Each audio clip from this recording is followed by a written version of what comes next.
चलेगा और साक्षात उदाहरण आचार्य गुरु सुनील सागर जी महाराज का है आपके सामने कि वह युवा है और सतपथ पर चल रहे हैं और सतपथ को दिखा रहे हैं। युवा है, भगवान महावीर स्वामी की रत्नात्रय की डोर को अपने हाथ में लिए हैं। अहिंसा, सत्य, अचोर, ब्रह्मचर्य और परिग्रह की उस धर्म ध्वजा को, सूत्रों को सारे लोक में अपनी सत साधना के माध्यम से लोक में प्रभावना कर रहे हैं। विवाह है, वो ग्रंथ नहीं है। सज्जनों, गुरु का उदाहरण आपके सामने कि उनने धर्म की प्रभावना के लिए, सत्य मार्ग का लोक में प्रवर्तन करने के लिए उनने अपने शरीर का मोह भी छोड़ा, परिवार का मोह भी छोड़ा और यहां तक कि तन के वस्त्र भी छोड़ दिए और दिगंबर रूप लेकर के भगवान महावीर स्वामी का संदेश जो जन कल्याणकारी है, जिस भगवान महावीर स्वामी के संदेश से ही लोक का कल्याण हो सकता है, जीव जीव का उद्धार हो सकता है, उन सूत्रों को लेकर के गली गली में जाकर के, प्रत्येक छोटे बड़े गांव में जाकर के और धर्म का मार्ग दिखा रहे हैं। अपनी देह की अनुकूलता प्रतिकूलता को छोड़कर। तो सज्जनों, युवाओं, हम उतना नहीं कर सकते हैं। जहां है हम श्रावक हैं तो श्रावक की उत्तम भूमिका, उत्तम कर्तव्यों को निभाते हुए हम धर्म की अक्षुण्ण प्रभावना करने युवाओं का कर्तव्य है और बुजुर्गों का कर्तव्य है कि युवाओं का उत्साहवर्धन करें। अगर कहीं त्रुटि हो गई है तो उसको उजागर नहीं करें, डांटे नहीं, फटकारे नहीं, उनका उत्साहवर्धन। कोई बात नहीं बेटा, इस काम को ऐसे कर लो, प्रेम से समझाओ। आपने कहा ऐसा कर लिया तो वो कल से मंदिर आना बंद कर दिया। क्यों? आजकल ज्ञानियों सहिष्णुता नहीं रही है और पूज्यपाद स्वामी ने कहा है, अमृतचंद्र स्वामी ने पुरुषार्थ सिद्धि में, अरति करम, भीति करम, कलह करम, वैर करम, खीन करम, जो शब्द होते हैं, जो व्यवहार होता है, सत्य धर्म की पूजा करने वाला श्रावक हित मित प्रिय वचन तो बोलता है जिससे किसी की धर्म श्रद्धा में ठेस पहुंचे, धर्म से टूटे, धर्म के प्रति आश्रद्धा न आए, धर्म की क्रियाओं के प्रति आश्रद्धा न आए। ऐसा सच्चा देव शास्त्रों को मानने वाला श्रावक ऐसे खोटे वचन नहीं बोलता है। आरती करने वाले वचन, सात पीढ़ी याद कराने वाले वचन, खेत करने वाले हैं। तू क्या जाने, तू तो आज का बच्चा है, आ गया भगवान की पूजा करने, अभिषेक करने, कुछ तो जानता नहीं, नमोकार तो आता नहीं। वो बेचारा सोचेगा कि मुनिराज ने तो हमारे को कहा था कि युवाओं से धर्म चलेगा, बुजुर्गों को सहयोग करेंगे और यहाँ आए तो यहाँ तो पहले दिन से दुष्कार मिलना लगा।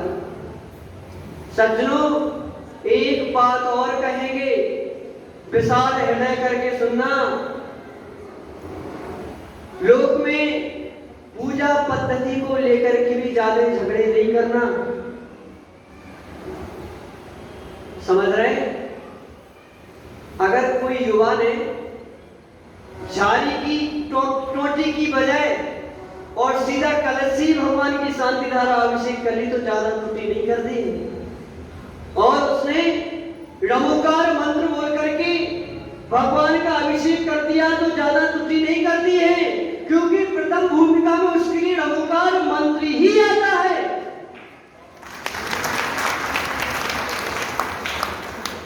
इसलिए युवा बच्चे जुड़ रहे हैं तो समाज के बुजुर्गों का, समाज के लोगों का कर्तव्य है कि उनका सहयोग करें और युवाओं का कर्तव्य है कि अपने बुजुर्ग माता पिता का सम्मान करें, उनकी सेवा करें, उनको मंदिर तक ले जाएं। सज्जनों, परस्पर से धर्म चलता है। आप सोचो कि एक पहिए से ही रथ चल जाए तो ऐसा कदापि नहीं हो सकता है। इसलिए सबका सहयोग चाहिए। सत्य धर्म की जय सारे लोक में हो, सारे लोक में जिन जिस शासन का ध्वजा लहराए और दिल्ली की संसद भवन के ऊपर भी जिस शासन का ध्वज हो। इसकी प्रभावना हमको करना है। सज्जनों, जिस धर्म से जीवों का कल्याण हो सकता है, आज हमारी संकुचित भावनाओं के कारण ही हमारा जिन शासन समेटता जा रहा है, हम गलियों में समेटते जा रहे हैं, मंदिरों में समेटते जा रहे हैं। बड़ा गंभीर विषय है, सोचने लायक। भगवान महावीर स्वामी ने एक दायरे में अपने आप को बांध करके नहीं रखा है। उन्होंने कहा है जो 8 मूल गुणों का पालन करे, जो 5 महाव्रत का पालन करे, जो अहिंसा व्रत को अपने जीवन में अपनाए, वह भी अपना कल्याण कर सकता है। जो महाव्रत को अपने जीवन में पूर्ण रूप से साधे, वह भी आत्मा के परिपूर्ण दशा को प्राप्त कर सकता है। यहां पर किसी को तुच्छ नहीं समझा है। यहां तो पेड़ पौधे में भी सिद्धों जैसी आत्मा देखते हैं, इसलिए सज्जनों भेद नहीं करें। आज का धर्म की व्याख्या तो बहुत बड़ी है और विस्तार में है। तो सज्जनों, आज के धर्म को अपने जीवन में अपनाना महान सौभाग्यशाली हो कि ऐसे जिन शासन में आपके लिए जन्म मिला है, जहां पर एक एक सूत्र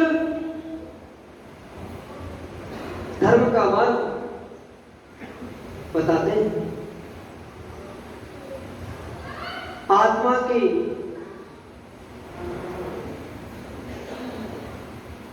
आत्मा का बोध कराते हैं, श्री सज्जन। कभी भी हम प्रवर्तन करते हैं, अच्छे से प्रवर्तन करें, अच्छे से बोले, अच्छे से चले, अच्छे से देखें, प्रेम से देखो ना, तीखी नजरों से क्यों देखना है? अरे ज्ञानी, बोलने से तो जब पीड़ा हो तब हो, आखिर तीखी नजरों के देखने से भी पीड़ा हो जाती है। तो तीखी नजरों से देखना भी क्यों है?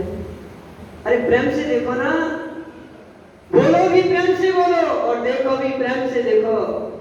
गुरुदेव अगर दुखी व्यक्ति को देख लेते हैं तो उसकी आधी पीड़ा तो ऐसे ही समन हो जाती है। वहां पर आचार्य श्री सामयिक में बैठे थे भूपेंद्र चुड़ासमा, गांधीनगर गुजरात में चतुर्मास हुआ था। तो वो 12:30 बजे आए, गुरुदेव का दर्शन किया और 15-20 मिनट तक आचार्य श्री की आंख खोले उसका इंतजार करते रहे। शिक्षा मंत्री जी बैठे रहे। श्रावकों ने खूब निवेदन किया कि आचार्य श्री मंत्री आए, आंख खोलो। मंत्री जी बोले, गुरुदेव की मुद्रा से ही सत्य धर्म झलक रहा है। क्या बोले? गुरु की मुद्रा से ही सत्य धर्म, सत्य पथ झलक रहा है। सज्जनों, सौभाग्यशाली हो, ऐसे महान संत के दर्शन करने का सौभाग्य मिला है। फिर आचार्य ने 1 बजे अपनी आंखें खोली। फिर श्रावक निवेदन करने के लिए कि आचार्य श्री आप कुछ तो इनको मार्गदर्शन करो। तो फिर मंत्री जी बोले कि गुरुदेव को बोलने की आवश्यकता नहीं है, गुरुदेव की आंखें ही वात्सल्यमय, गुरु की आंखों से ही वात्सल्य का अमृत झलक रहा है। सज्जनों, आंखों से भी प्रेम झलकना चाहिए, आंखों से भी वात्सल्य और स्नेह झलकना चाहिए। तो सज्जनों, हमारी क्रिया सधी हुई हो, हमारी क्रिया सत्यमय हो, हमारे वचन प्रेम और प्रीति बढ़ाने वाला हो, प्रेम और प्रीति को बढ़ाने वाले हो। तो सज्जनों, जो सत्य पथ पर चलता है, सत्य घोष भले अपनी कटार, अपने जनेऊ में कटार लेकर के चलता था कि मैं सत्य ही बोलूंगा, झूठ नहीं बोलूंगा। आखिर थोड़े से लोभ के कारण उसने झूठ बोला और रानी ने सारी उसको चालबाजी को समझ ली और उसको चौपड़ में हटा दिया। तरह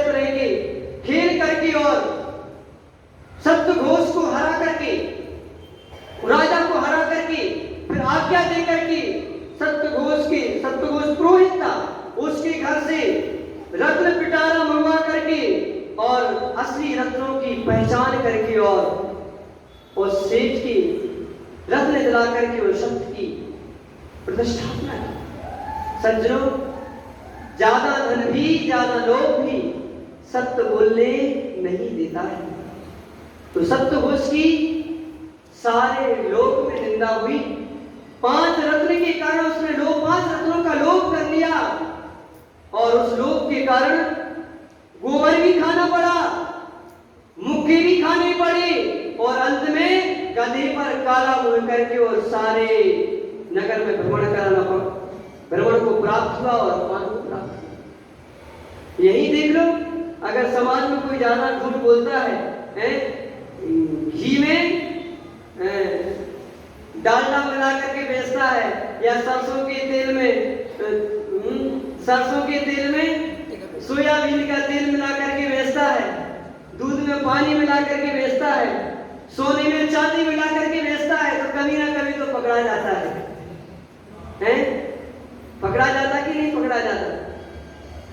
आजकल तो सब क्या है, बनिया लोग भी नौकर होने वाले हैं और अपने बेटों को भी नौकर बना रहे हैं। अरे नहीं ज्ञानियों, जैनी तो मालिक होते हैं, नौकर नहीं होते हैं।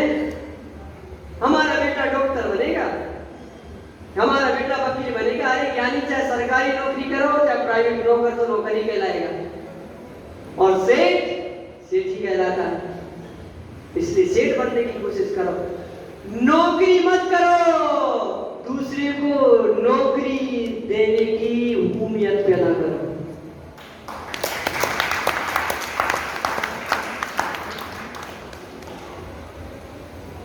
तो ज्ञानियों, ज्यादा लोग भी असत्य बोलने के लिए मजबूर कर देता है। सज्जनों, झूठ से बचना जितना आवश्यक है उतना ही बोलना। वसु राजा का भी प्रसंग आता है। राग के कारण ज्ञानियों ज्यादा खुशी में किसी से वादा मत करना कि आगे जाकर के धर्म संकट हो जाए, और ज्यादा संक्लेश में कभी भी आत्महत्या का निर्णय नहीं लेना। समझ रहे? वसु ने रक्षा होने पर मां को वचन दे दिया था और कथा बहुत लंबी चौड़ी है। हमने वो कथाएं इसलिए नहीं दी 10 धर्म की के आप लोग अनादिकाल से सुनते चले आ रहे हैं, इसलिए नया विषय लेने का पुरुषार्थ किया। तो वसु ने मां को वचन दे दिया था और अधैर्य अष्टप्यम का मतलब तो होता है पुराने धर्म से अमल करना। आखिर पर्वत ने गलत अर्थ कर दिया और नारद ने सही अर्थ किया था। आखिर गुरु मां का बेटा था और वसु उस समय राजा था, तो मां को वचन दिया था, वो वचन के राग में उसने झूठ बोला और उसका सिंहासन और कहां का पात्र बना। इसलिए सज्जनों, जितना आवश्यक है, जितने में हमारा जीवन और परिवार चल सकता है, जितने में आवश्यक व्यवहार नहीं बिगड़ते हैं, घर परिवार और समाज नहीं टूटता है, उतना तो बोलना। और अगर बिल्कुल बोलने की आवश्यकता नहीं पड़े तो बहुत अच्छी बात है, क्योंकि मौन परम सुख को देने वाला होता है। और अगर मौन नहीं साध सको और आपस के परस्पर के संबंध चलाने के लिए कथनचित बोलना पड़ता है, तो उतना बोलना जितने में किसी की धर्म की हानि नहीं हो, जितने आत्मा की हानि नहीं हो। तो सज्जनों, लोक में सत्य सर्वश्रेष्ठ है और जो सत्य को अपने जीवन में धारण करता है वह लोक में पूजा जाता है। सत्य से ही हम परम सत्य स्वभाव को प्राप्त कर सकते हैं। सत्य से बड़ा और श्लोक में कोई भी श्रेष्ठ नहीं है। इसलिए सज्जनों, जो झूठ बोलते हैं, आप आए दिन उनकी कथाएं प्रसंग देखते हैं, अखबार पढ़े हुए हैं, आप सत्य की महिमा को जानने वाले हैं और सत्य की साधना को करने वाले गुरु भी आपके सामने हैं। उनसे आप शिक्षा लें, अपने जीवन को सत्यमय बनाएं और सत्य के मार्ग पर चल करके आप भी परम शाश्वत दशा को प्राप्त करें। ऐसी मंगलमय भावना बोले परम पूज्य आचार्य गुरुदेव सुनील सागर जी महाराज की उत्तम सत्य धर्म की